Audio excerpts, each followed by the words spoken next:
మీరు బంగారం కొనాలనుకుంటున్నారా? అయితే ఇది మంచి సమయమే. బంగారం రేట్లు పెద్దగా పెరగట్లేదు, పైగా వరుసగా తగ్గుతుండటం గమనార్హం.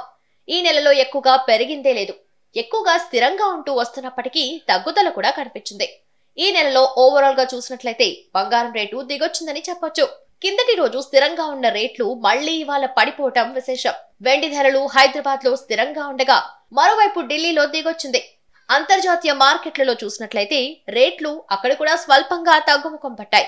దేశీయ మార్కెట్లలో పసిడి, వెండి ధరల్లో మార్పుంది.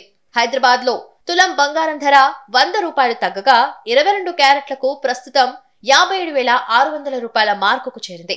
స్వచ్ఛమైన బంగారం ధర 24 క్యారెట్లపై 110 రూపాయలు పడిపోగా తులానికి ఇప్పుడు 62,840 రూపాయలకు చేరింది. దేశ రాజధాని ఢిల్లీ మార్కెట్లో కూడా బంగారం రేట్లు ఇలాగే పడిపోగా ప్రస్తుతం 22 క్యారెట్ల తులం గోల్డ్ అక్కడ 57,750 రూపాయలుగా పలుకుతోంది. అదే 24 క్యారెట్ల పుత్తడి ధర 62,940 రూపాయలకు పడిపోయింది. సిల్వర్ రేట్ చూసినట్లయితే ఢిల్లీ మార్కెట్ లో ఒక్క రోజే 400 రూపాయలు తగ్గగా కేజీ వెండి ధర ప్రస్తుతం 74,500 రూపాయలకు పడిపోయింది. అంతకు ముందు రోజు స్థిరంగా ఉంది. హైదరాబాద్ లో వెండి ధరలు మారలేదు. ఇక్కడ కిలో 76,400 రూపాయలు పలుకుతుంది. బంగారం ధరలు అందుబాటులోకి రావడానికి ప్రధాన కారణం ఫెడ్ ఇటీవల వడ్డీ రేట్లను స్థిరంగా ఉంచుతూ ప్రకటించడమే. ఈసారి తగ్గిస్తుందని అంచనాలున్నా అలా చేయలేదు. మార్చి చివరికల్లా వడ్డీ రేట్లను తగ్గించనున్నట్లు సంకేతాలిచ్చింది.